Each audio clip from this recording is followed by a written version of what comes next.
All right, so the holidays are just around the corner, right? Yeah. Right. And we all know that for people who are single, it can be, well, a mixed bag. It really can be. We've got a bunch of your notes and sources here, and it seems like you're really looking to not just get through the holidays solo this year, but to really make the most of them. Absolutely. Thrive, not just survive. Exactly. Yeah. So let's dive right in. Let's do it. One of the first things that really jumped out from your notes is this idea of like embracing independence, right? Yes. Owning it. And one of your articles actually had this really interesting stat. It said almost half of American adults are single.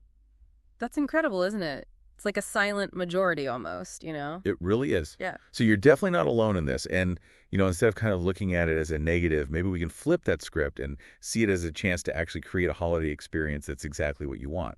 100%. I mean, think about it. You get to choose exactly how you want to celebrate without having to compromise or consider anyone else's preferences. Yeah, totally. No obligatory family dinners that you're not really feeling. You know what I mean? It's like a blank canvas, just pure you time. And speaking of you time, one of the sources you sent mentioned a study that found single people often report feeling more independent and self-sufficient than their coupled-up counterparts. It makes sense, right? Like you're kind of forced to figure things out on your own. You become more resourceful. Exactly.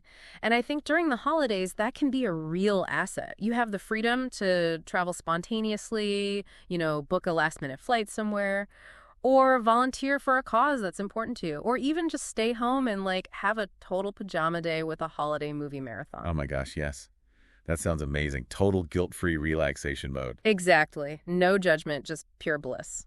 Okay, but being real for a second, I think, and this is something that came up in your notes a lot too, is that even the most independent person can still feel a little lonely sometimes during the holidays, right? Absolutely, especially with all the family gatherings and all those couples-only events and all the, societal pressure that comes with this time of year. Right.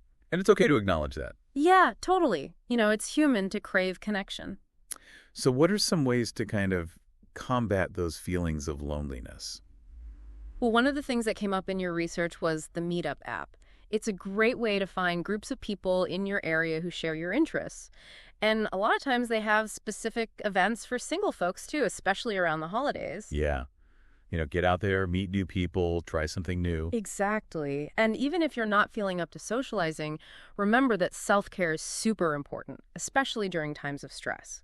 One study that you sent actually found that people who have regular self-care routines, simple things like taking a hot bath, reading a book, or listening to music. Oh, yeah. Those little things make a big difference. Right.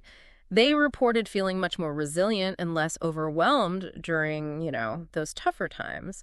So think about little rituals you can create for yourself to kind of create that little pocket of peace in the midst of all the holiday craziness. I love that. Okay, but let's be honest here.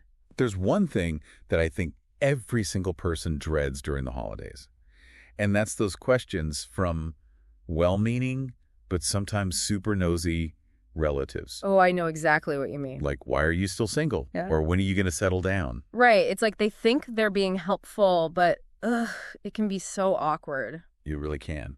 So how do we deal with that? Well, instead of dreading those conversations, I say we try to have a little fun with them. Oh, I like that. One of your articles suggested responding with something like, I'm so busy living my best life, I haven't even had time to think about that. That's great. Or if you're feeling a bit bold, you could flip the script and be like, why are you so interested? With a playful smile, of course. Yeah. Ooh, I like that one. Put them on the spot a little bit. Okay, so we've talked about embracing independence, navigating tricky conversations. What about creating new traditions? You mentioned in your notes that you were looking for ways to really make the holidays feel meaningful this year. Well, I think it's a fantastic idea. You have the freedom to create traditions that truly resonate with you. For example, one of the sources talked about Giving Tuesday, the Tuesday after Thanksgiving. I've heard of that. It's a global movement where people are encouraged to donate their time or money or even just resources to causes that are important to them. And I just think, imagine how fulfilling it would feel to spend a day helping others, especially during the holidays. Absolutely. Spread some cheer, make a difference. Or if you're craving adventure, think about booking a solo trip somewhere you've always wanted to go. Ooh, yeah. Like exploring a Christmas market in Europe or or maybe soaking up some sun on a tropical beach somewhere. Exactly. Yeah. It's all about creating an experience that truly lights you up. All right, now let's talk about dating during the holidays. It's something you mentioned in your notes, and I know it can be a little, well, complicated. It can be, yeah. There's definitely this pressure that comes with the whole cuffing season thing. Everyone's looking to couple up for the colder months. Right. So what's the best way to navigate that? Well, one article you sent talked about how approaching dating with a no expectations mindset actually led to more fun and surprisingly stronger connections. Interesting. The idea is to focus on finding someone who shares your interests, who makes you laugh. Just enjoy the process rather than putting all this pressure on yourself to find the one right away. Yeah, that makes a lot of sense. Take the pressure off, just have fun, see what happens. Exactly.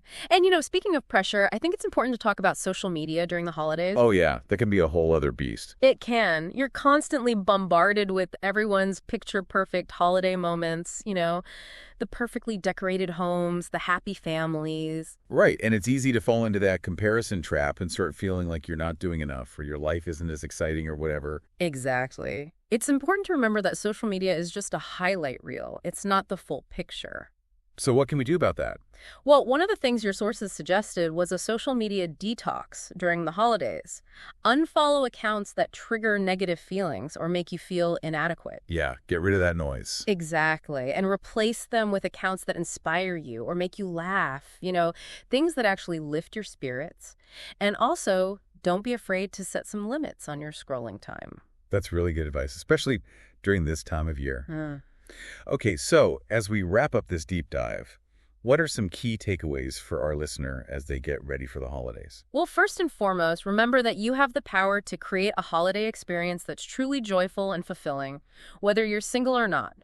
Prioritize taking care of yourself, embrace that independence, and have fun creating traditions that resonate with you. And who knows? Who knows? This might turn out to be your most magical holiday season yet. Absolutely. Yeah.